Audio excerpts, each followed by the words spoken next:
Welcome to the Athenaeum and to the Liverpool Salon at the Athenaeum, and to tonight's talk, which is Beyond the Hype.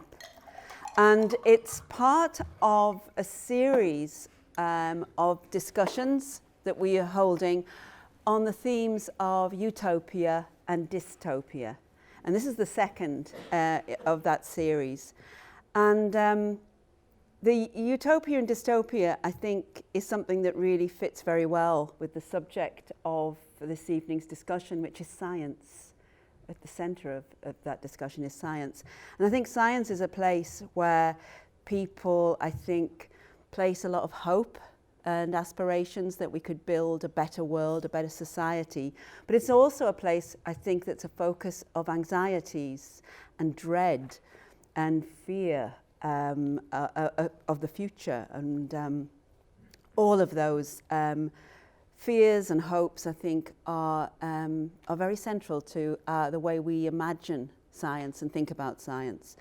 And so we'll be looking at that, and I think the idea of hype, the idea of spin, the idea of misinformation, separating science fact from science fiction might be something that we'll be thinking about this evening. And to help us with this discussion is Fiona Fox, who is the founder-director of the Science Media Centre, and she'll probably tell you a little bit about that while we're talking. But in her role, managing and mediating between scientists, the media and politicians, she's really enjoyed a front row seat at some of the biggest controversies in science over the last 2 decades. And she's written a book, and she's here to share some of those stories that she's written about, but also I hope she's going to share her thoughts about maybe how there could be better ways for us as a society to discuss science and to talk about it. And I think it's a very timely moment because the interest in public health really is at an all-time high. And it's something that people have very strong views about, and we're hoping that we're going to hear some of them this evening in the part of the discussion where we go out to you, the audience. So we're going to talk, Fiona and I, for about half an hour or so about the book. And then we're going to go out to you and get some questions. So first of all, welcome, Fiona, and welcome to the Athenaeum, and welcome to Liverpool Salon, and welcome to Liverpool. But you're not really a stranger to Liverpool, are you? You've got some connections here. Yes. So I'm from an Irish family who emigrated to initially Manchester, but then moved to near Mold in North Wales. So I went to school in Flint, looking around the room, D-side. And actually, we used to come on school trips to Liverpool, but there was also a phase that I was remembering earlier when you showed me that beautiful library where I was head girl in my school, which basically meant that you organised all the parties. I didn't do any work, and A-levels were approaching. So I actually stopped going to school and got on the train every day for about 6 weeks and came to Liverpool Library. I've no idea why. I've no idea why I did this. The headmaster was visiting my house saying she's not coming to, but basically I'd left it all too late. So rather than going to school every day, just came to Liverpool Library, crammed my revision, and I got my A-levels. So yes, I know Liverpool. Yeah, I don't know whether that's a really good thing or a really bad thing, but I think we're really interested to start off particularly to get into this dystopian theme, just to maybe kick things off, and the idea of hype, of spin, and of all of the kind of scare stories that surround science. And I guess it's more the reporting of science that where you get all these sort of these scare stories. And in your book, you really describe in I think your opening chapter your first encounter with, I think, what would be fair to call a media frenzy. and this was on the issue was GM crops. But actually what's more interesting is not so much in this case the science of GM crops, interesting though it is, it really is or was at that time the level of media interest and also the emphasis on the dystopian side of where GM was leading. It was your first kind of baptism of fire, really, when you just started your job. Do you want to tell us a bit about that? You mentioned that I would say a bit about the Science Media Centre. It was one of the key reasons the Science Media Centre was set up. So think kind of late 1990s when GM foods were introduced to the British public and GM crops were being talked about, very, very early stages.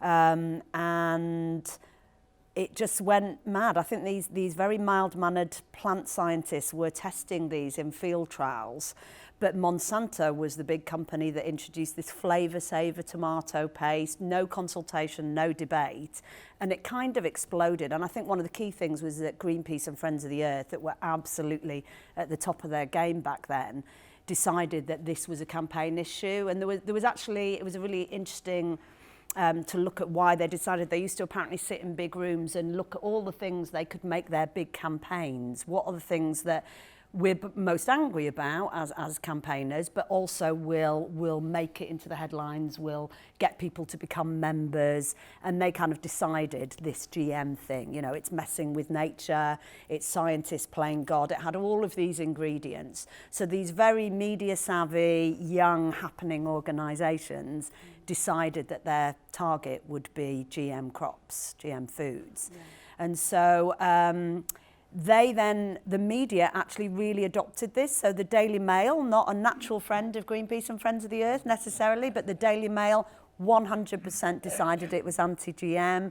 They had a logo, which they still produce every so often. Every time they wrote anything about GM, they actually put a logo with Frankenfoods on it next to the article.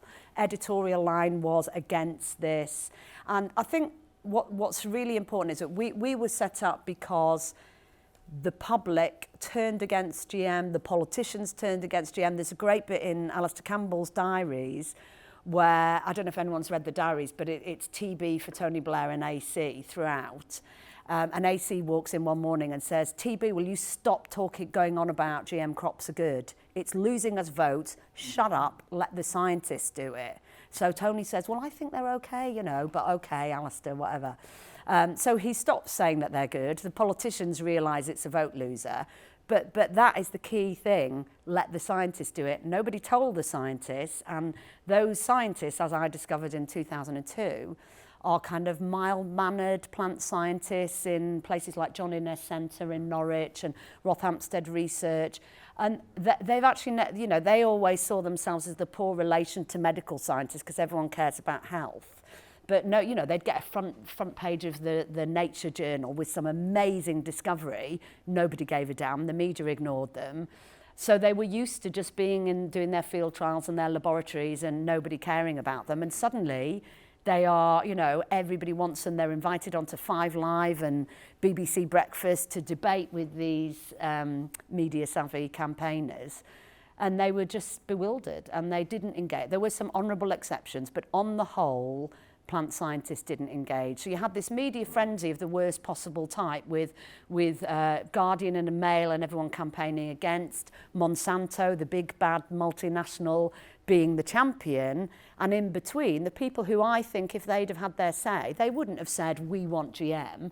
They would have said, we spent centuries, you know, genetically modifying in natural ways. Now we've got a new technique. We've got to feed the world. We've got to protect the environment. And we think this is a promising technology. But we don't know yet. That's what they would have said in the 1990s. Hence why we're setting up field trials all over the place to test whether that these are effective crops, but also to check that they don't impact on biodiversity and don't damage the environment. So they would have sounded a very different note, I think. I think the public would have heard a completely different narrative, but they were missing in action. So that is one of the reasons the Science Media Centre was set up, that and MMR and BSE and animal rights extremism, that your average university scientist was sticking in the university. Maybe they'd come out when their Nature paper came out once a year and talk to a couple of journalists, but then they'd go straight back in. Whereas these debates now were playing out day after day after day, and their voice wasn't being heard. Because it's quite a different narrative, that really. It sort of flips it over a bit, because I think we tended to think, maybe we still do, of scientists as sort of dominating things, of being controlling things, often behind the scenes, that they're in control. But you were describing scientists who are actually afraid in the end to come out and speak openly about their work. That's interesting. I would say scroll forward 20 years, I think you've now got fear, which we can address later.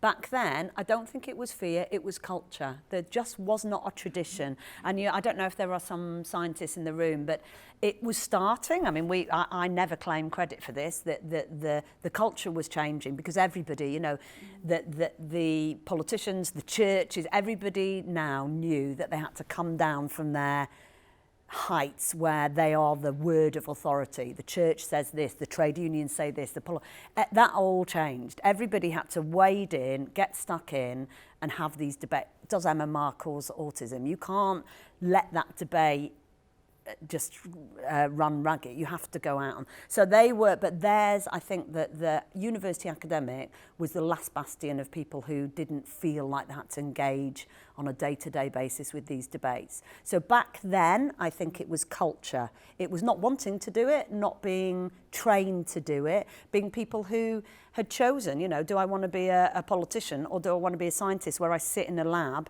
looking at a Petri dish for 20 years, trying to make something work, often failing. You're not necessarily the kind of person who wants to be out there in the media spotlight. But I think when people said no to GM, all of those plant scientists learnt a very hard lesson. We have to do both. In order to do that research and develop these new approaches, we need to win the argument. We're publicly funded. If we don't bring them with us, we might find there are many, many plant scientists who had to go to Australia to do their research, or Canada, because it was closed down virtually. Yeah. And is it fair, though, to say that now where science and politics, there wasn't really a relationship between them in many ways? I mean, science wasn't politicized as such. The media might run scare stories, but scientists were just doing science, and the media was running its stories. And what I'm getting at is that today many people would say, I think, that science and politics are almost too closely linked, and that scientists have a greater influence in that they're closer to politics. I'm going to do what I tell scientists to do, and stay in their lane and be humble. And there may be people in the room that know more about, I'm definitely not an expert on the closeness of the relationship between politics and science, back in the day. What I have witnessed is more and more university academics, independent research institutions, slowly but surely being pulled closer to government. So the Research Council is a very good example. The way we fund science in this country was through a network of about 7 research councils. So BBSRC, which does the crop plant science, NERC, which is the natural environment, so they do all the climate research, Medical Research Council does medicine and clinic. So they fund it. So it is government money, but it was channeled via, and there's a story in the book about Colin Blakemore, who's very sadly died recently from motor neuron disease, Professor Colin Blakemore, who ran the MRC for 5 years. You have a kind of term of office. And went on the radio and condemned the government for something. And there were civil servants walking down there. It was probably a DTI, that's at the Department of Trade and Industry, saying, how do we sack this guy? He's got to be sacked. He's been on the radio condemning us. And one of the civil servants says, sorry, Minister, but unfortunately he's worked for the MRC. They're independent. They're completely separate. You can't sack him. Now, scroll forward, about 3 or 4 years ago, those 7 research councils got formed into something called UK Research and Innovation, into this lovely thing of bring science to the heart of government, get science so that it's close to the Treasury. Basically, it's now a government organisation, so they're part of the government. And Anyone heard of them? Anyone heard of them during the whole pandemic? UKRI, Medical Research Council. Yeah, they lost that independent voice. So it feels to me, and during the pandemic, you know, there's arguments on both sides of this, but the government were commissioning the research, so they felt they could communicate that research. So even if you were a scientist in Liverpool University, of which there were many doing great work on the pandemic, if your study was commissioned by the government, then you did your study, you give the results to the government, and political press officers communicate it. So it feels to me, in my 20 years, that more and more publicly funded science is coming on, certainly the communications bit of the government. Yeah, I think that's probably I mean, people who aren't working in science are probably familiar with this in other kind of sectors. In the arts, for instance, that the kind of the interference of government in some of the old arm's length bodies that used to be maintained as kind of autonomy for institutions and organisations now feel that the government and policymakers are breathing down their necks a lot. So it's interesting that it's happening in science too. And science was probably, because it's such a it relies on so much knowledge and expertise that it was almost seemed immune to the meddling of politicians, because they often don't really understand what they're meddling in, I suppose.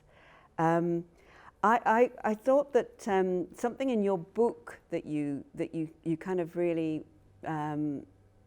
made a great deal of, is that the way to beat all of this, the way to get on top of it, is to actually encourage people just to speak out, to talk openly and freely about what they're doing. And if things are constrained or mediated through politics, that scientists really need to speak more directly to the public, would you say? Yeah. Yeah, I mean, I think that is the theme going through the book. That there's a placard in our office. I don't remember. I was trying to remember recently why we were going on science demonstrations. I can't actually remember, but it was about, I think it was Trump. I think Trump came in and there was some kind of attack on publicly funded science in the States. And the next thing, we were all going on science demos. I can't actually remember why, even though it's not that long ago. But anyway, there's a placard that my colleagues made who were going on the demo saying, if it's not open, it's not science. And that was something that Professor Chris Pollock had said to me when I first met him. And it was exactly the farm scale evaluations, which was the big 3-year experiment to test whether GM crops both work, but also whether they impact detrimentally on the environment. He led them, and DEFRA, the government department, wanted to control that. And he came to see me, one of our first meetings, and said, over my dead body, will DEFRA run the press conference for this? Will you do it for us? So that was my first. So he's been a very influential person in the SMCs. And his point was that anything, whether it's politicians or institutional PR people or anything that sit there and say, we shouldn't say that because of this, we shouldn't say this because that's not science. That is everything else. I mean, anyone, you know, you'd be very naive if you didn't think that every single institution has comms people who sit there and work out the message. But that shouldn't be science. Science should be done. So you have a hypothesis, you design a really good, hopefully rigorous, robust experiment. You do that over a year or two. You then submit it to a journal. It then gets peer reviewed by 3 or 4 independent experts, and then it's published. It should be pure. I bet some of you in this audience are going to say absolute bollocks. You know, everyone has biases, but at least it strives at its best to be free of bias, to set up an experiment that means that bias can't come into it, double-blinded, randomised controlled trials, that kind of thing. I've lost my point now. What was I saying? Well, I was actually looking again, because I think we've come back to it, you know, this relationship between the science, the politics and the message. And I was going to bring you back to your book, because there's a great chapter in there about the sort of fate that befell Professor Nutt, was it? Yes. And his scientific study, I don't know if I got this right, showed that it was more dangerous to go horse riding than it was to take ecstasy. And he kind of proved that, did he, through a study? He did, and I actually asked him once about... And he lost his job, but you tell us all about it. I actually asked him about that once, and so this is the way scientists operate. By the way, I'm not a scientist, I'm not scientifically trained. I came into this only 20 years ago, and I'm very old, so I'd had lots of previous jobs. But it is fascinating. So he's got a big group. He's a very senior professor, very well respected. And one of those groups had several PhDs. He is a clinician as well as a researcher, and he had noticed in his clinical practice he told me about really tragic cases of 2 or 3 women, I think he talked to me about, who had fallen off their horses and got brain damage. And basically it changed their personality, and horrendous things had happened. They'd had their kids taken away from them, their marriages had broken down, because if you have very serious brain injuries, sometimes takes years, and it affects the bits of the brain that are your personality. And he just said, I just feel like I get quite a few of those in my clinic, and I haven't had anyone yet who's had brain damage from taking ecstasy. And one of his big things, his research area is relative harms. I, hold up my glass of wine here, but, one of his things is if you look at, so he takes all of the illegal drugs and the legal drugs, like alcohol, and looks at them all and looks at their harms. Very good paper, published in The Lancet, Colin Blake, other good scientists, and just factually says which are the harms. So that was his thing anyway, and this was one particular thing. And they did all the research and looked at all the numbers and discovered that there were more people who'd had brain damage from falling off horses, which is probably kind of makes sense, than ecstasy. So you can have awful, very tragic media stories about people who die after having ecstasy, but it's very, very, very rare. So the thing that really upset me about that was that he published a paper in a scientific journal and got sacked for it. So I think people, when they tell the David Nutt story, say David Nutt disagreed with the government and went out and publicly disagreed with them, even though he was the chair of the ACMD, the Advisory Committee on the Misuse of Drugs, and that he was defying government policy as an advisor. But that's not true. The reason he was sacked was because the paper was published. There were a series of media interviews where he went into studios and talked about the evidence, and that the evidence conflicted with government messaging, and so he was sacked. And back to the previous point, what I'm asking for, I think, sounds quite simple, but I'm not winning the argument. Just separate them. So I think it's perfectly legitimate for the government to say, okay, Professor Nutt, you produce this evidence, you publish it in peer-reviewed journals, but we are the government, we're elected, and we have to make much broader decisions about drugs policy, and we have to listen to scientists, yes, thank you, but drugs workers who have very different views sometimes about legalisation of drugs, the police, we need to listen to the police, and yes, we need to listen to Daily Mail readers. They vote us in, we need to listen to them. But be honest about it. Say our drugs policy is going to, classify cannabis and ecstasy in these ways because of these things, but we recognise that the scientific evidence shows they're actually not very harmful. Just be honest. But what they always try to do, badges is another one, I won't go into the details, but there's these issues where what they want is their scientific advisor to give them the message that they then say, so our scientific advisor, David Nutt, who chairs the ACMD, has told us that ecstasy is dangerous, therefore we have to classify it in this way. But he didn't do that, and that was inconvenient. But what I want to say is it wasn't him. It wasn't him. It's irrelevant, him as an individual. He did the studies. You've got to have something here called a body of scientific evidence that should speak for itself. And I know this is difficult, but I just think, and actually there is a precedent for this, which I've spent a bit of time looking into, and I want to look into more. So ONS, people probably never heard about the ONS until the pandemic, and now they are much loved. Office for National Statistics, probably because it wasn't science, but about 10 years ago, politicians, that's the difference, because politicians need to be angry for things to change. Politicians got very angry about the fact that the ONS, which is the national system we have for collecting statistics. Every other day they come out with fascinating statistics about the world. They were doing that because they were government funded for the government.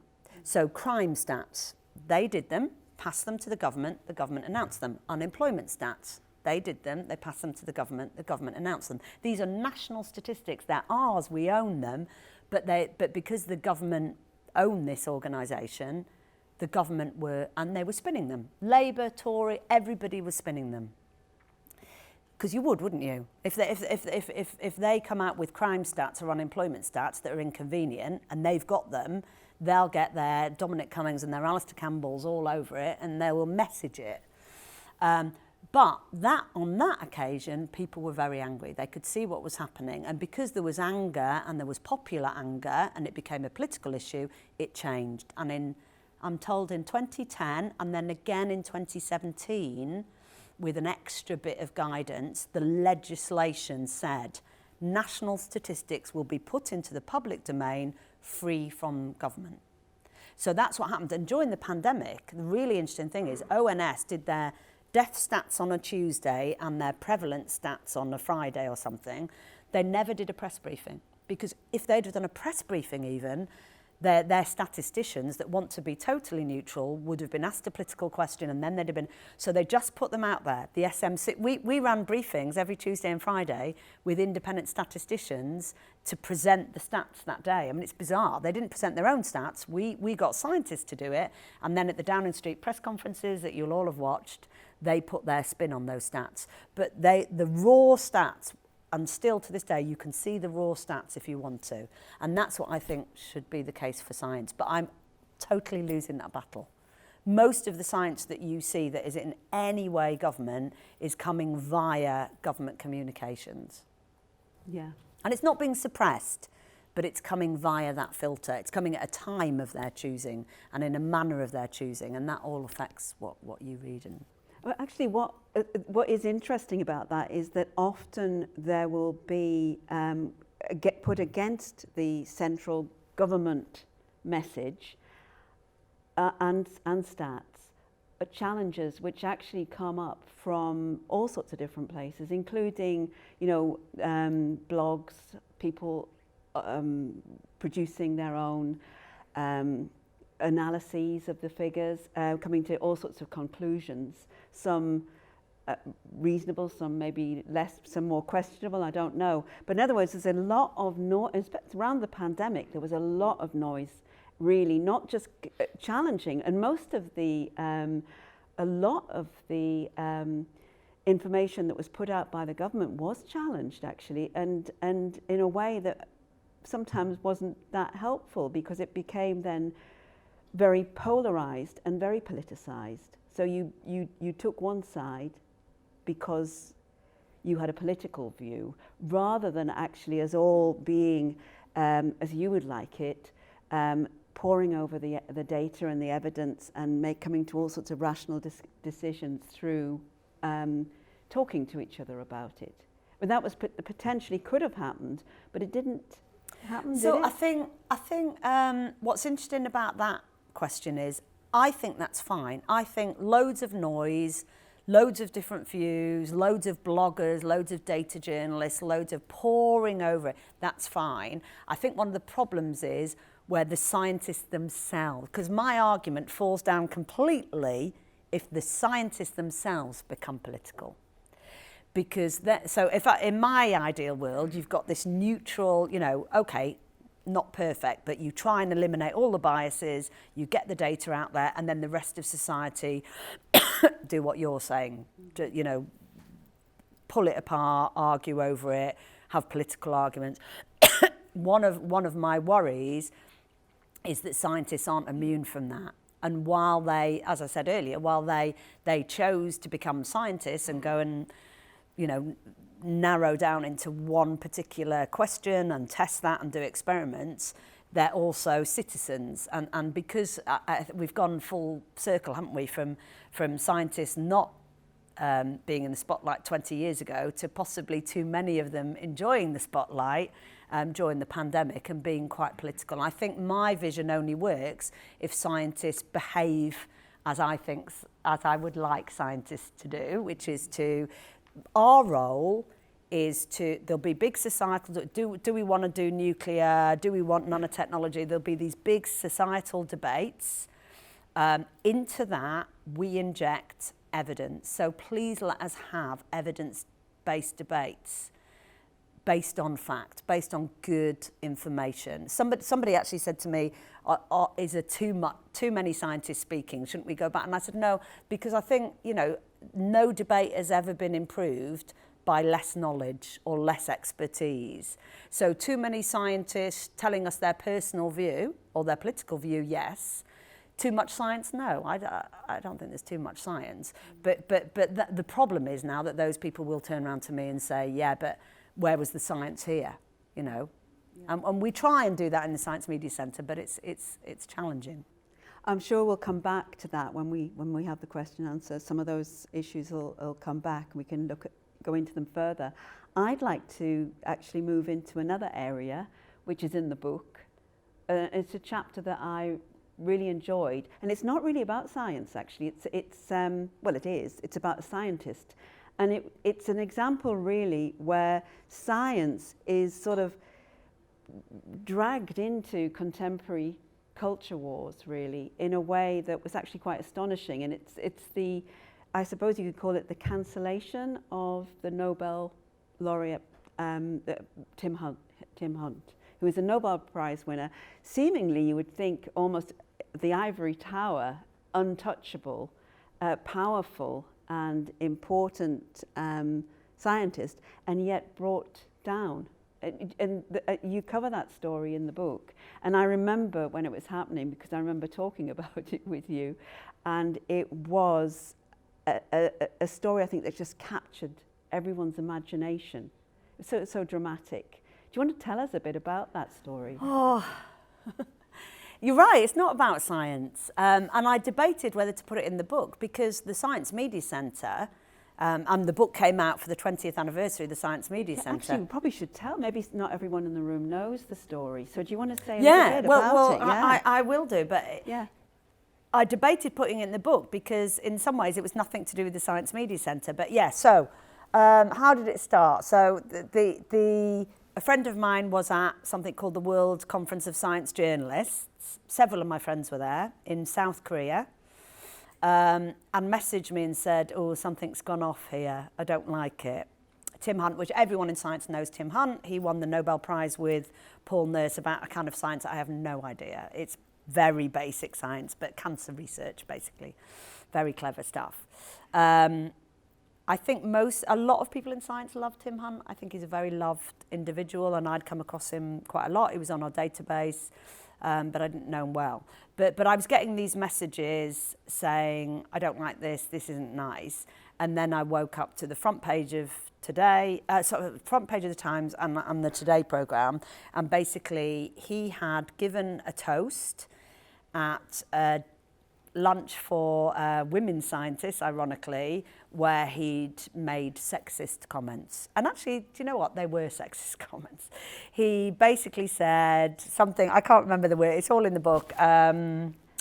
Girls cry in the trouble with girls is you fall in love with them in the labs. You fall in love with them and they cry when you could, I can't remember. It was definitely sexist. But we just knew there was more to the story. Anyway, long story short, it then became very, very quickly was global story. I don't know what it was about. Maybe it was slightly prior to some of the other famous cancellations. It was before Me Too. And, it just went all over the world very quickly. I was phoned by about 7 people and he has no clue, Fiona, look after him. You're a good press officer. So it wasn't really in my role as head of the Science Media Centre, but in my role as a friend to lots of people in science, but also because they couldn't look after him because they were about to sack him.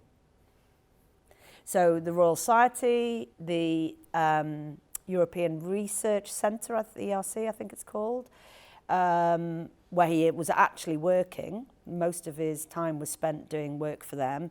And University, was it? UCL. Yeah. And he had posts everywhere. He's got desks everywhere because he's a very eminent scientist. And all of those people were sitting working out their statements, distancing themselves before he'd even got on the plane back.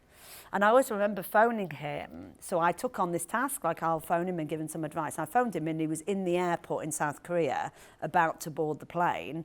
And I said, Tim, you're in trouble. And I've been asked to help you. Like, can we talk? He said, no, I'm not in trouble. No, I'm fine. I can't do his accent. He's very posh. I think that's part of the problem. He's very posh. He talks about girls. And his wife, when I met his wife, she's saying, oh, my God, I've been telling him for 20 years, stop talking about girls. Oh, girls. He went to a boys' school. He went to a boys-only university. He's posh. He listened, as I said, did you hear the Today programme? And he said, no, I listened to Radio 4, Fiona. Three. Radio 3.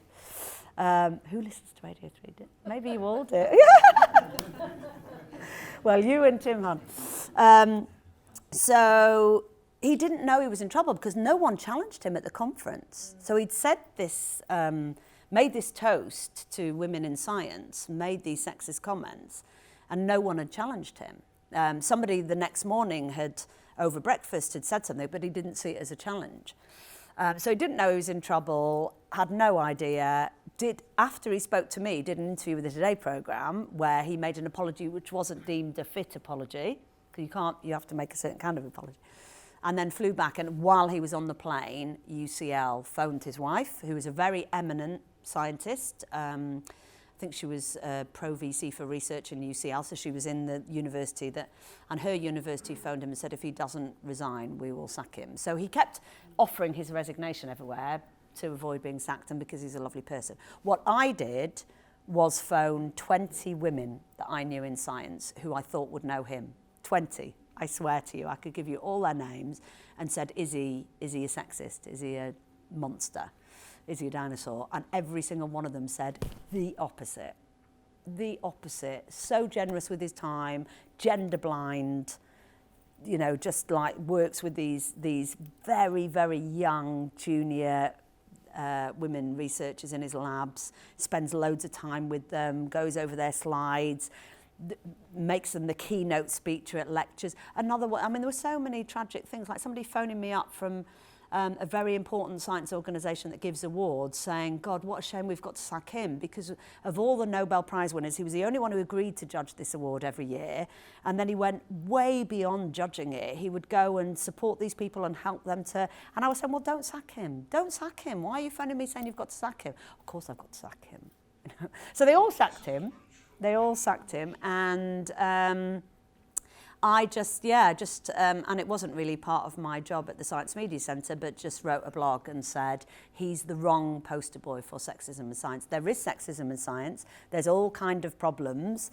There's, structural problems. I always think that with sexism debate, it's not words that people say. It's the fact that you've got two PhDs. I'm thinking there might be some young PhD scientists in the room. You've got two PhDs. They fall in love. They get married. They've got 18 months left on their PhD grant and the woman gets pregnant and she's the one that has to stay off and but the clock is ticking at exactly the same pace and guess what? Her partner is back in work, he's got his PhD, he's got his grant, there are structural problems that we should be addressing, but no one wanted to talk about them. I kept phoning everyone up saying, how about you talk about the real reasons that young women are not going into labs? And I'm sure there are dinosaurs as well, but Tim wasn't. So that was my big thing, is he's the wrong poster boy for sexism. And then later on, nothing to do with me, but later on, it emerged that the journalist who had there's a whole other story there about Twitter and the way stories go around the world and the speed of judgment, which we're now all familiar with. I think we were less familiar with then, actually. That whole cancellation thing was quite new then, where universities didn't even wait for him to get off the plane and ask him his opinion before they'd put out their public statement. But it came out that he had made his little sexist joke, and then he'd said, but don't listen to me, I'm a dinosaur, you are the future, women scientists in Korea, you've done amazing things, I salute you. Blah. And actually, one of the nice things about that time was all these young women who, they do very basic science. they wouldn't normally be on the SMC's database, but they were all coming to me saying, I want to speak out. I placed an article in Nature by this lovely young scientist who wrote a piece, which is still there if you want to look it up, so moving, about the way he had helped her, made her be a keynote speaker. Yeah, I think he was, you know, the way, what one journalist said to me, kind of, who cares if he disappear? Like, who cares in that it doesn't really matter, there's loads of them around. But it weirdly, with this particular individual, I thought this is a net loss. I don't think there are other Nobel Prize winners who spend this much time with young scientists, encouraging them. So I think he is a net loss. Of course, we're all dispensable, but I actually think that UK science, and then, you know, final comment on this is that his wife, Mary, who's an amazing scientist, tipped to be go very far in, had to leave because her university had hung him out to dry, as she said. And so they went to Okinawa, and they are now both in Japan, both of them. She was a great woman scientist, and she's away, and he lost all his jobs. He's not out there, and yeah, very tragic. Just as a little postscript, and I can't remember, I hope you can remember, but there was a sort of campaign that women did where they photographed themselves in the labs where they worked, looking. Hashtag distractingly sexy. Yeah, it was great. In their lab coats. In their lab coats. So they sort of kind of made it into a bit of a joke, distractingly sexy in the lab. But tell us about and we'll go out to the audience, the Christmas party at the SMC on the invite. You have read the book. Ah, yeah. So we had, first of all, we have comedy invites to our Christmas party every year. And there was a massive row in the SMC when I said, let's do a comedy invite for Tim Hunt. They were saying, no, that's too far. But we managed it and we did it. We had a couple of objections. Those people didn't come to the party. What do you invite? Sorry, the invitation to the Christmas party. You won't have had one, Carrie, because you're not an eminent scientist. So we do a comedy one every year, and we pick a subject. And what so was this the year dress code was distractingly sexy. Yeah. Thanks. But I'm going to send you all the invite because it was very funny. And I think by that stage, of course, the other thing, don't want to spend too long on this, but what happened, in fact, was that all of the first 4 or 5 days were against Tim Hunt. He was the poster boy for sexism in science that we had to cancel. And then there was a turnaround. So the Times, apparently the editor of the Times, who had run 3 or 4 days of reporting on this against Tim Hunt, that this was outrageous, went to a dinner party and all his friends turned on him and said, why have you done this? And then they turned completely. And then UCL, who were so proud of themselves that they had sacked him and done what they'd done very quickly, then had all of these people like David Dimbleby and all of these people taking their money away from UCL because they were so disgusted that UCL had done this. So it kind of went full circle, but not to the extent that Tim was kind of survived. Thanks, Fiona. We'll give you a little bit of a break now, and I'd like to take some questions or contributions or comments, and maybe we'll take a few. So, and you can pick 1 or 2 that you want to respond to, but we'll give you a rest for a little while. So, let's go out to the audience then. Would anyone like to ask a question or make a comment? My name is Jim Bellew. I'm a proprietor here. Thank you for a very interesting chat and some nice questions. I've got a daughter and a grandson in Jacksonville, northern Florida. Very close to the golden buckle of the Bible Belt. And my daughter is mortified that the circumstances surrounding her are stripping her of her rights. She called me in panic. She said, I don't believe this. She's an American. I don't believe it. She said, I've got to have my husband's permission to get my tubes tied. This is the legislation. And then it carried on into, obviously, the abortion rights changes. But prior to that, my grandson is 19. She was up in arms some years back about the changes in the curriculum to stop the scientific-based evolution teaching and replacing it with intelligent design. So, yeah, this is the power of the lobby against the science.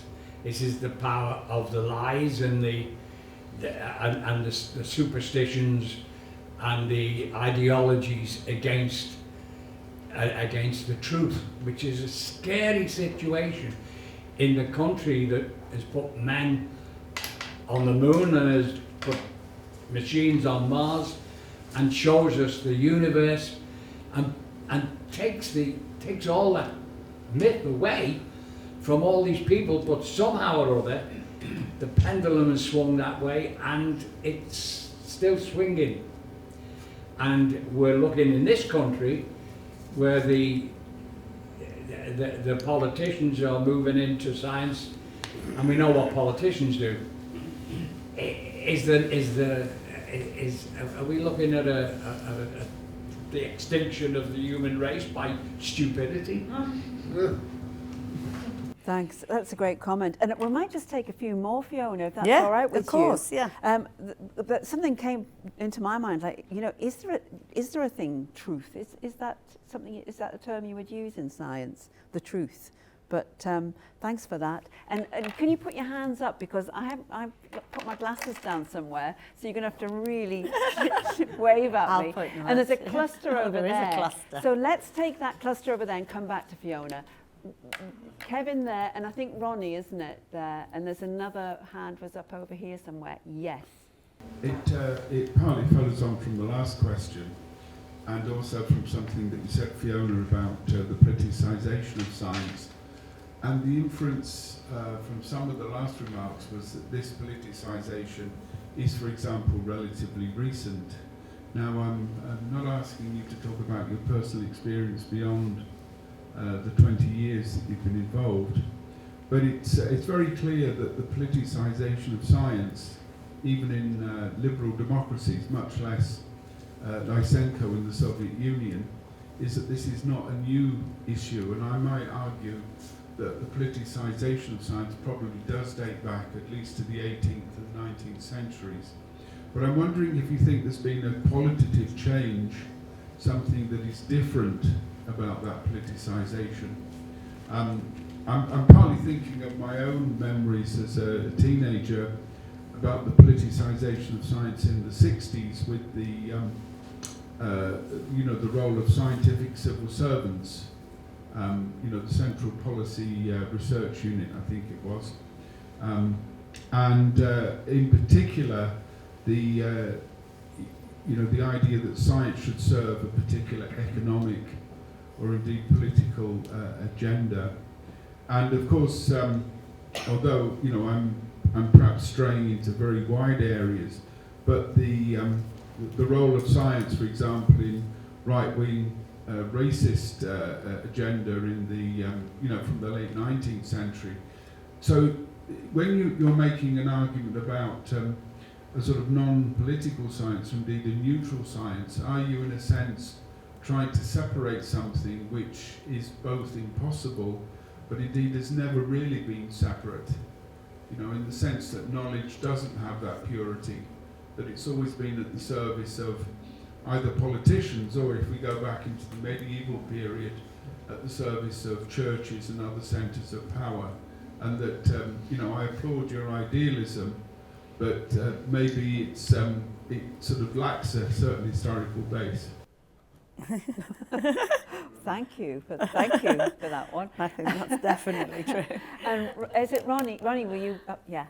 Hi Fiona, my thoughts really were about, I read your book and I ended up at the end of it thinking that you and the SMC have done a brilliant job over the last 20 years. My thoughts though about the future, in a way, and all the time you've been there, you've done a good job of coaxing the scientists out from under their stones or their cultures or their shells, whichever analogy you prefer, and being happy and pretty good, as we saw in the pandemic. A lot of them about explaining the science to the rest of us. So that's been really good. And in a way, the nearest you as an organisation came to the wild in those 20 years was the beginnings of, as you mentioned just before, cancel culture and all of that. But really the nearest you came to the wild for the most part was the Daily Mail and the Daily Express. The wild is now, looking at the next 20 years if you stay there, but for the organisation, the wild is kind of everywhere. So the nature of the media has changed. I mean, I've got a blog, but then next door's dog's probably got a blog as well. And the thing is that the wild is writing its own stuff, researching it on Facebook, and then calling it truth. And I'm just interested in how the organisation copes, tries to deal with that. I think you partly answered it really in the first thing you said tonight about, you can't have too many debates, that it's the scientist's job is to get the information out there, to get the research out there. But you've got kind of competing research. I was in the Asda in Penny Lane Neighbourhood Centre before. Somebody actually said to some woman who couldn't find the eggs, "Do your research, look." It's kind of entered the language. But she's probably gone on Facebook and said, "Where's the research? Where's the eggs in the Asda?"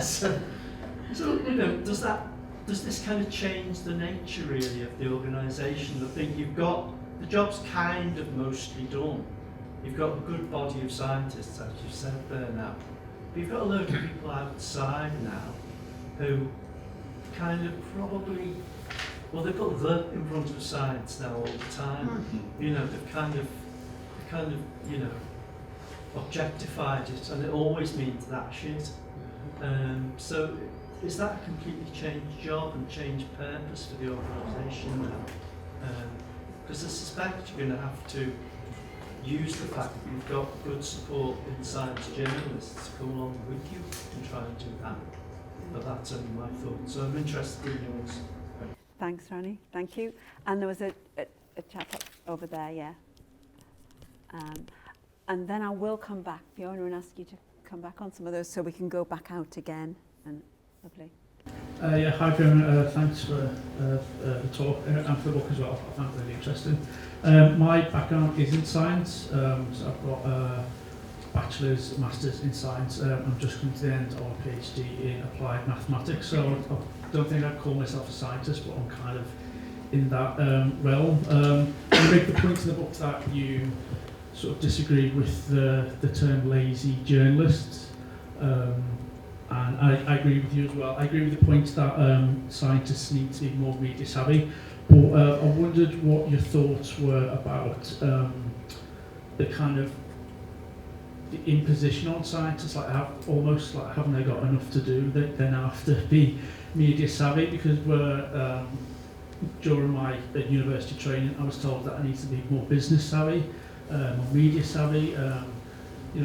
We're always told that you need more business skills, but my sort of knockback against that is, well, shouldn't other people be more scientific?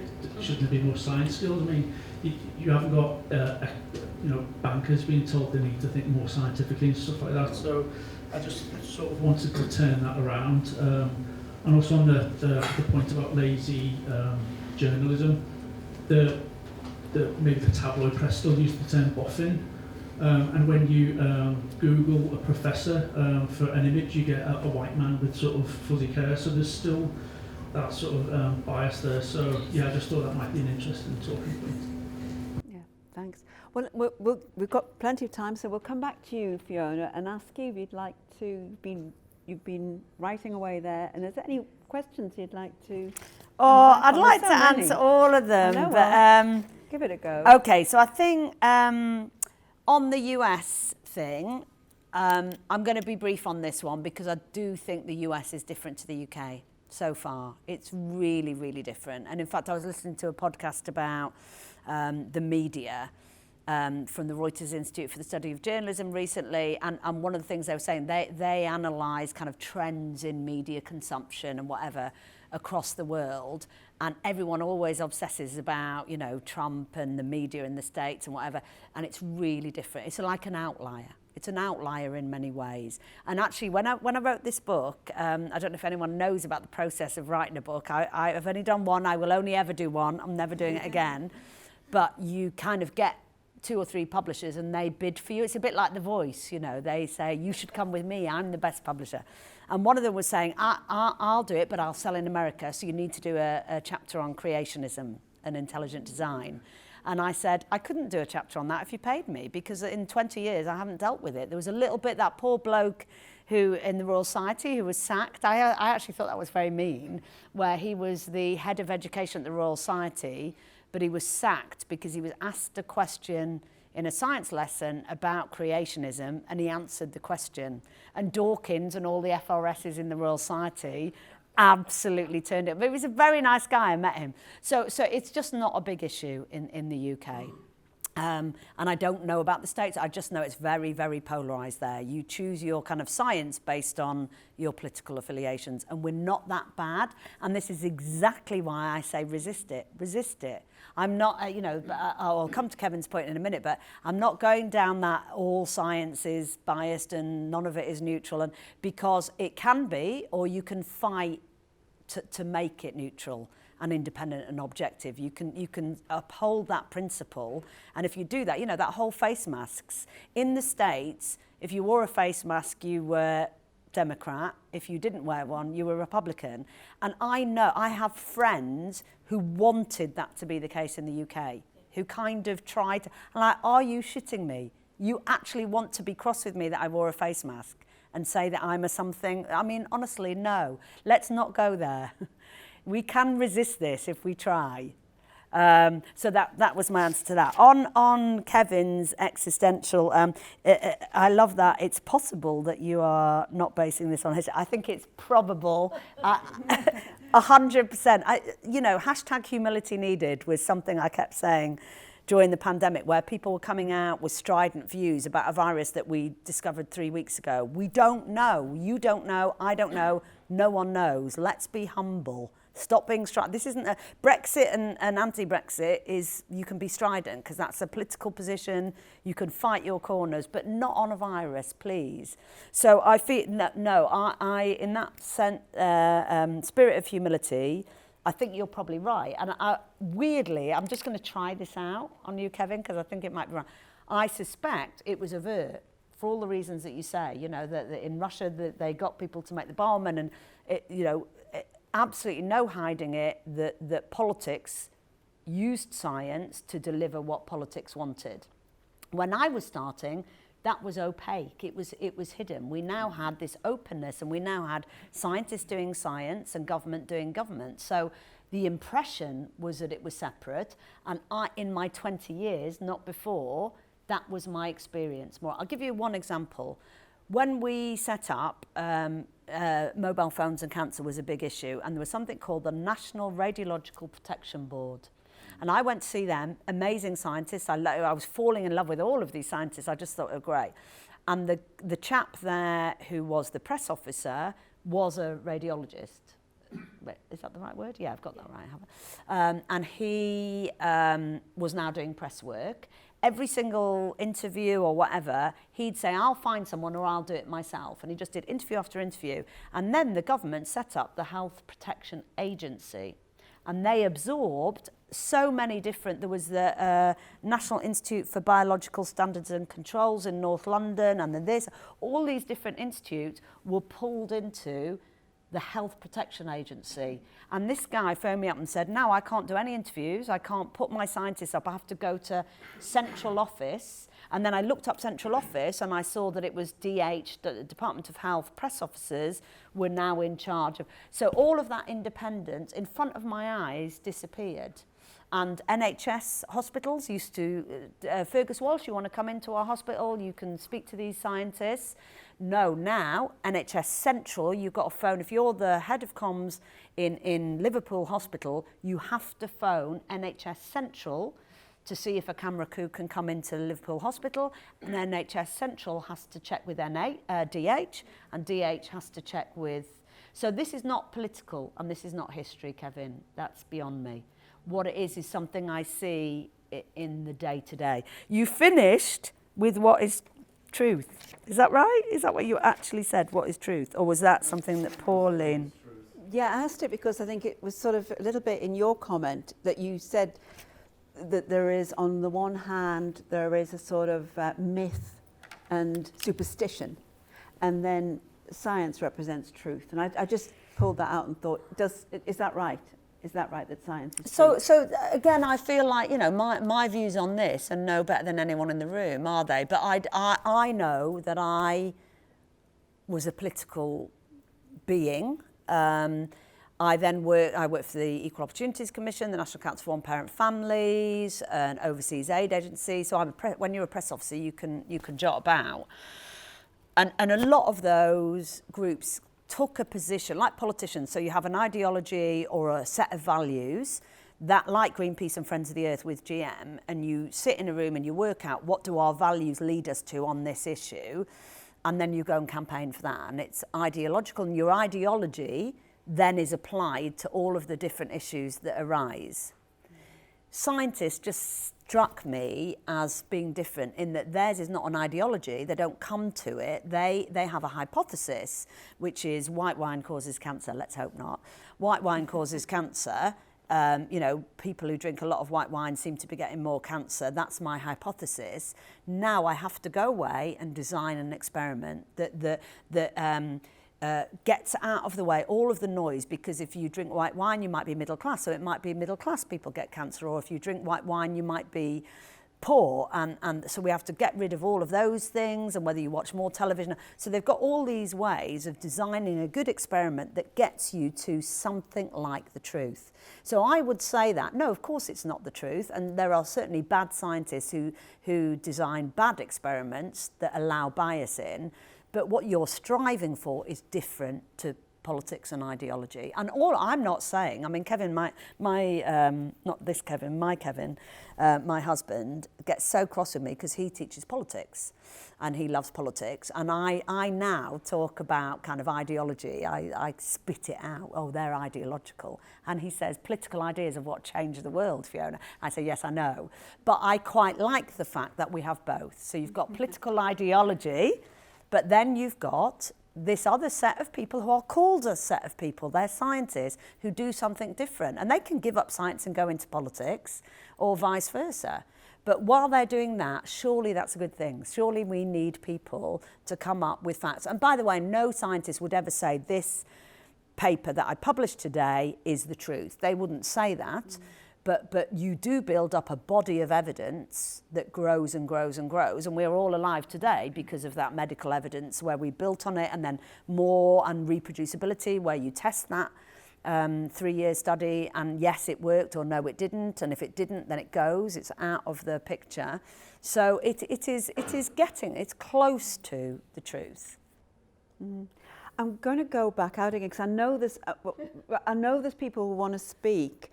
And I see there's a lady there, and Cheryl, and there might be people over this side, because I hope I haven't got a blind spot here and I'm ignoring everyone over here.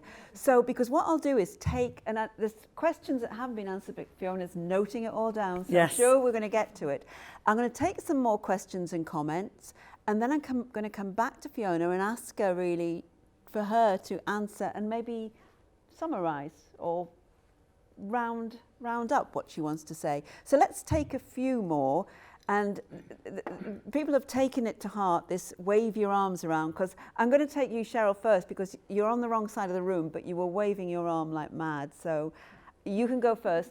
There's a guy there, and who's over here? Alex on the end. Is there anyone else over this side? The quiet side of the room. But if there's anyone over there, please do put your hand up, and let's just get started then. Cheryl, you go first. Okay, thanks. Really, I haven't read the book, but I really enjoyed the talk. I'm going to have to go read the book now. A lot of what you said kind of really struck a chord with me, even though I'm not a scientist, I'm a historian, but I see it as a truth-seeking field that I'm in. Right? So we don't say this is the truth. We say, we have debates about things, we have hypotheses which we go and test, and we use evidence and all of that kind of thing. And so history is very useful. So Kevin's right to draw history into this discussion, but I do wonder, what is new now?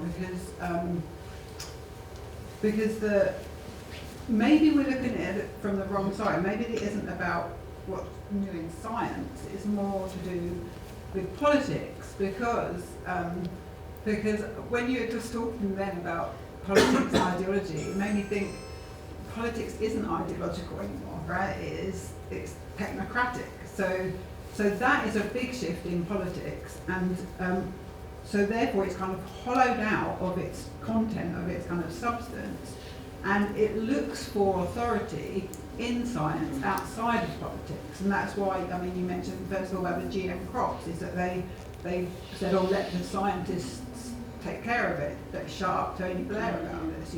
This is something that they want to kind of outsource it to the experts, and then use the authority of the experts in politics, because they have no authority of their own to draw on, right?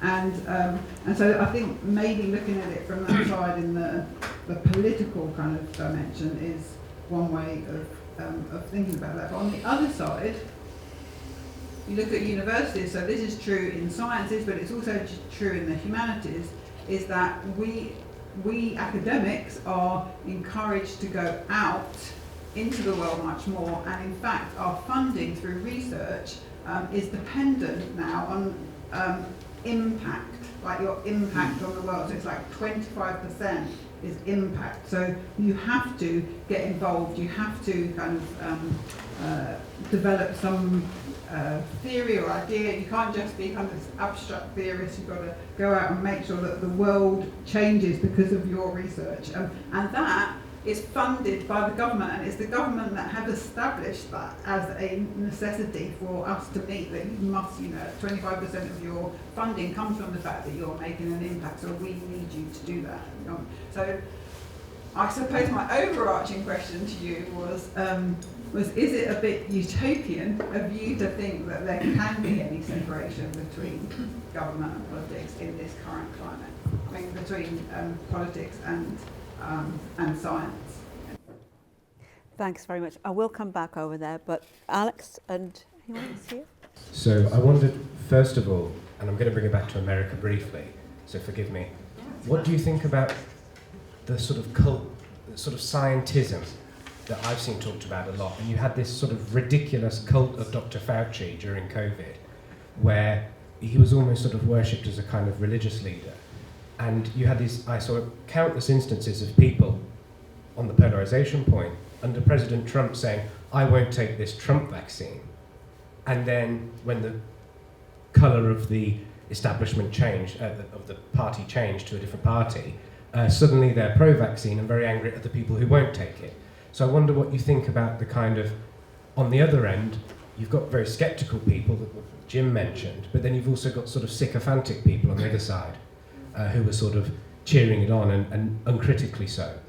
The other question I had is, I've got a couple of friends who are scientists, and science takes place on the university campus. And both of them, although their little field is relatively safe, they think that universities are, particularly in the social science departments, completely gone politically. It's completely one side that dominates debate, and as you've given the example of David Nutt and so on, I think I've remembered the right name, commenting on things nothing to do with their work, and they lose their job. So I wonder how long, it's one thing to lose the social sciences, but how long are the hard sciences that we would regard as safe, basically? Because I've got two friends who are both PhDs in biology, and they both think that it's sort of on borrowed time, really. Mm. Thanks. We're going to get a question from the cameraman and over there as well. And is there anyone else over here? Yes, lovely. Yeah. Pauline began questioning you when she talked about scare stories. It does seem that science today is mobilised in a way that generates a lot of scary scenarios.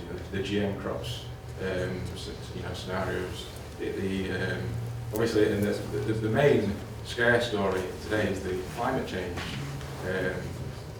scare story. But is it a scare story, or is that the truth? Is it the case that there is a consensus amongst scientists? Does that mean a consensus among climate scientists, or a consensus among any old scientist? Does that matter? And what is the situation in the UK for scientists who are sceptical about the contribution of CO2 to climate? Because the point that I read a book recently by what you call a climate skeptic, although he did actually accept that there could be some contribution of CO2 to climate change. So it's very difficult to categorise people as a simple skeptic. But the point he made was that climate science, or the science of meteorology, was losing the old figures who weren't obsessed with the scary scenario of climate apocalypse, and who were just your boring meteorologists who were interested in how the climate changed. And there was a new generation coming up who were entering climate science as believers in climate science. So there's a similar phenomenon happening in the UK? Yeah, thanks. I'm glad we got climate change into the conversation. It's not often you say that, is it, in a conversation? I'm making an exception. Subject. Yeah, I'm making an exception this evening. I'm looking forward to hearing the answer to that one. And I'm going to take that gentleman there, and then there's a lady over here had her hand up. So let's. I just wonder, Fiona, what you think about what would be a good public attitude towards science in today's context. So I get the points that you've made about the separation between government and science as kind of two communities, if you like, a political community and a scientific community. But it strikes me that in relation to the kind of the impact of politics on the outlook of the public, you can see the disorientation of some of the kind of promise of the last 30 years falling apart, and people feeling anxious and kind of disoriented about where the world is going, and that taking the form of a distrust of big institutions. So in this context, for example, the idea of big pharma, or more generally the kind of conspiracy theories that ran around COVID. So on the one hand, there's this kind of anti-science mood that is out there, a kind of distrust of official society, if you will. On the other hand, we're quite a kind of literate lot these days, aren't we? Because of that, the kind of wild world that my friend behind me described. We all our popular consumption, has a lot of science in it. So I mean, I don't know, the health benefits of swimming in cold water, or the merits of the maintenance or the non-maintenance of the beach at West Kirby, and all of these kind of things kind of have these fantastic kind of scientific kind of undercurrents of arguments that kind of run on in public, and yet that the science per se is probably pretty lightweight. So it's my question is kind of this thing about the kind of the wider public and its attitude to science. Yeah, thanks. I like the way over here you're really bringing it back home, because we've had Penny Lane, West Kirby. This is where science belongs. This is where all the big discussions are taking place in Liverpool. The Wirral. And there's a lady over there, and I think we'll take your comment or question, and then we'll come back to Fiona and ask her to kind of sum up or answer some of those questions, and we'll round off for the evening. I switched the switch off by mistake. Oh, cancel culture. I want to hear from them over there. Brilliant. funding's been mentioned briefly there. I just wondered, the need for and the control of funding is quite a ongoing, will always be an ongoing factor. Lovely. Right. Fiona, if you could respond to some of those or anything else, and then we'll give you about maybe 10 minutes or so, or maybe a bit less, or a bit more, depending how long You might have to shut me up. We'll For shut you- those that I haven't answered, please grab me after. These have been such interesting points. So basically, I just agree with Cheryl about what an interesting way to look at this, rather than whether science has changed, that it's politics that have changed. And I think that's absolutely right. You saw that so much in the pandemic, didn't you? That Boris was there every day. We're following the science. We're following the science. No self-respecting scientist would ever say there's the science, even on climate change, or things where there is a consensus. They wouldn't say that. But on SARS-CoV-2, which was a completely new virus, of course there wasn't the science or a scientific consensus or any agreement that. So I think they think that science has authority. In fact, if you look at the polls, 80% of the public trust science, especially independent university scientists. The 20-30 support politicians. So the clue is in the stats. They want to. Now there, I would say to scientists, don't let them do that. Don't let them do that. So if you allow yourself to be pulled into that, then that makes this really undermines public trust in science, which is answering another question about what the final question, what the public think of science. I want them to keep up those high trust levels.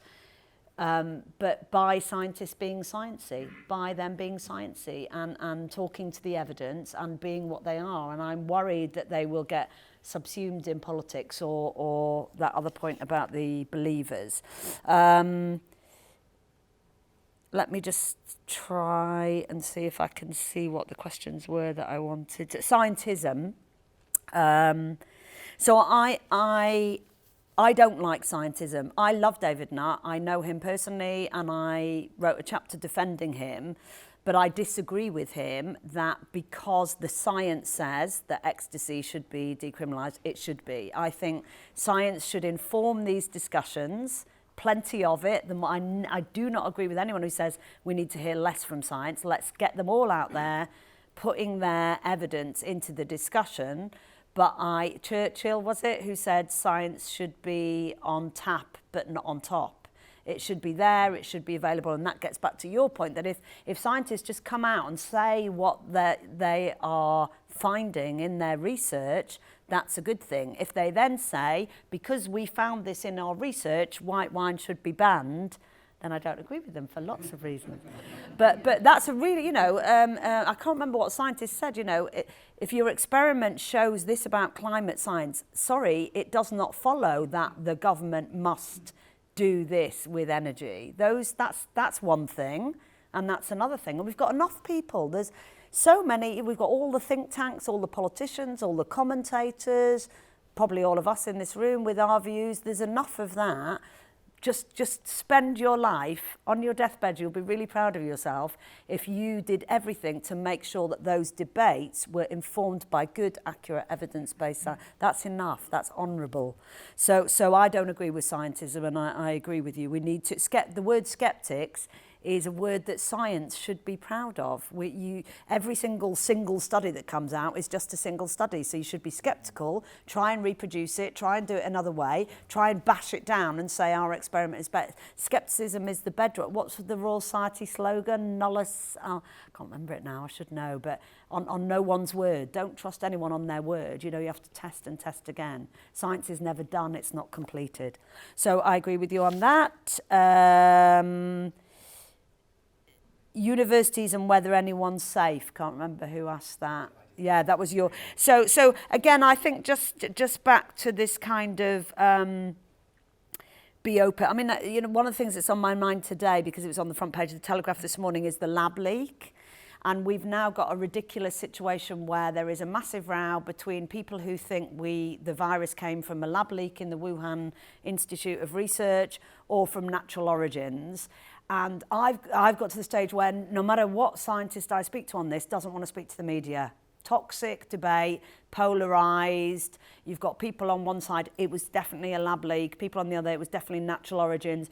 Good scientists trying to suppress it because if it was from a lab, then the world turns against Chinese science, and we need the world to embrace Chinese science. So for all these political reasons, forget all of that. Forget all of that. Have this debate out in the open. Everybody come forward, look at the different theories. We'll probably never know. It's probably impossible to know. But what we've got is the worst case scenario. It becomes politicised. Scientists, the best scientists then say, don't want any of this because I'm going to be called a something or other. Let's have a tradition and a culture, and that might be over-optimistic or idealistic, where scientists come out, put their evidence there, and then and come off Twitter if they're going to be trolled for it, but put their evidence there, and then we all debate it and politicise it. That's fine. And I think there is a risk that the scientists in universities are self-censoring because, but we almost need to get back to scientists themselves sticking to the science. If they're entering politics and they are starting their careers as believers in whatever it is, you should never be a believer in science. That's not where you should start. Scare stories. Yeah, climate change is the big scare story, isn't it? And this is interesting because I did fall out with, well, not fall out with, because I try not to fall out, but I did argue with a few good friends who in February, March 2020 were emailing me because I'm against scare stories. That's why the Science Media Centre was set up, to get rid of MMR and GM and all that. And they were just certain that COVID was a scare story, another bloody scare story. What are you doing to bash it down? But everyone on my database was saying, I think this is the one. I think this is really dangerous. I think a lot of people are going to die. You know, and these were experts in infectious diseases, in global health. They were veterans of Ebola and Zika and all of these, you know, swine flu. So don't, you know, look at them individually. Don't see everything as a scare story. And I think there is a body of evidence that says the climate is changing, and the science is there, but also it stands to reason to me. I mean, we've industrialised, we're humans, we make our mark on the planet, and that has an impact. I don't know why anyone would deny that. Of course, we change the planet through human activity and development and industrialisation. And there is a body of evidence that shows that causes problems. And I think we absolutely need to hear from that. The catastrophising of that is a different thing. And we put out comments all the time which talk about the research that shows the climate is changing, the physics, the tree ring research that Phil Jones did at UEA, all of this elaborate research, most of which has been, and then we'll get a quote that is totally emotional and about the future, my grandchildren, and I think, no, enough people are talking about that. This is what we need you to do, is inform the science. So I do think there is a weight of evidence, but there's a phrase called climate porn, which I think is very relevant. This was your comment, actually, wasn't it? I think, which is people just catastrophising and emoting about climate change. I think we need to discuss the evidence, and I think that you know, that business and politicians are looking at what we can do to minimise the impact, and that's what science will get us out of the problem as well, through innovation and new technologies and zero emissions. So I think let's cut down on the climate porn and the catastrophising and treat this as a huge challenge that we can rise to as scientists and humans. Am I getting there? I need to stop probably. There's a question about funding as well that came. Yeah, the funding is a massive issue at the moment because of the whole post-Brexit debacle. And one thing I would say that would be very unpopular with a lot of my scientific friends is we spend a lot of money on science in the UK, but we do quite a lot of bad science. So part of the Science Media Centre's job, which I haven't even talked about tonight, is getting kind of third-party comments on new studies. And if you look at our website, you will see that a lot of those comments say poorly powered, too small, only done in mice, only done in not a very good study. But it's published in a journal and it's front page news. So I want lots of funding for science. I think actually all governments in the 20 years that I've worked at the Science Media Centre do see the way out of financial crisis is science and innovation. So they do invest. The other day, the budget, science wasn't cut when other things were cut. So we're doing okay. What I would say is let's spend the money well. Let's do very good science. Let's have reproducible science and let's spend more attention. Like with the NHS, I think lots of people make this point and it's true. You need a lot of money for the NHS, but it's not the only problem. You need to do things differently and better. If we did science better, we could probably do more science for the funding. So that's what I would say. Just to finish on a positive note, and I liked the Wild West comments, by the way. I haven't answered those, but yeah, my view on the media, which again we haven't talked about tonight, that the media landscape is a little bit similar to the science. It's very idealistic, which is that there is such a thing as journalism. At its best, it strives for the truth. It is done in newsrooms by people who train and work as journalists. So very similar to science in a strange way. I know everyone's dog's got a blog. I know that, but I'm not interested in them. And actually one positive is that the Reuters Institute for the Study of Journalism, brilliant research institute, monitors trends and saw that during the pandemic, everyone had fun on Twitter, everyone had fun on Facebook, they all talked about their conspiracy theories, but they came back to the BBC and Sky and the Mail and the Guardian, trusted sources, not the paper, they don't buy the newspaper anymore, I do, but to Mail Online or Guardian Online or BBC Online. They absolutely did. And I've got a 23-year-old who has never sat and watched television news with us ever, doesn't read any newspaper. I honestly don't even think he knows what a newspaper is, despite me being his mum. But is sitting there while I'm trying to talk to him, saying, oh yeah, Djokovic can't play in the whatever, and I grab his phone, and he's got it off Twitter, but the link is a BBC link. His mate has sent him a link. That's how he gets his news. And everyone sits and tells me, no, young people don't get their news from the media anymore. They get it off Twitter. Well, they don't. They get it from the media, but people are sharing BBC links. So I am a fan of journalism. Let's do journalism, and wherever that is, I don't mind, but that is different. There's no such thing as citizen journalism. That's just people telling you what they think. That's not journalism. It's brilliant, but it's not journalism. So let's protect science and let's protect journalism. And my positive note, and this is my final word, which was in response to Mick's question about distrust of big institutions and what scientists need to do. I just want to remind everybody, misinformation is a big buzzword. Fake news is a big buzzword. And I often go, I haven't heard it so much tonight actually, but I often go and do talks where people say, no one believes scientists and no one believes the media, and everyone's anti-vaxxers, and it's just not true, is it? Just do a little reality check. I actually did a briefing with a woman called Heidi Larson in about kind of May, June, and she does public acceptance of vaccines, where she said something shocking like her survey then showed 40% or 50% of the UK public would not take a COVID vaccine, especially if it came out by the end of that year. It was a survey, it was real research. By the end of the year, 90% of the people were begging for the vaccine, taking the vaccine. It didn't happen.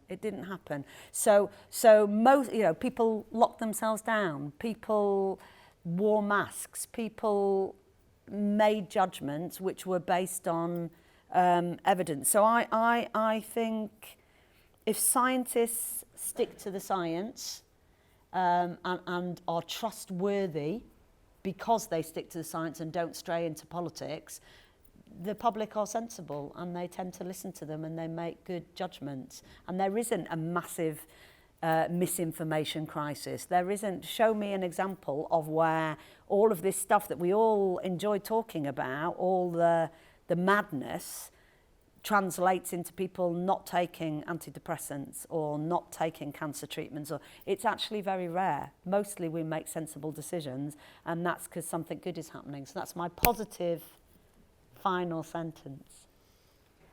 Thank you, Fiona. And thanks Thank for you. ending on such a positive utopian note. Thank you for coming.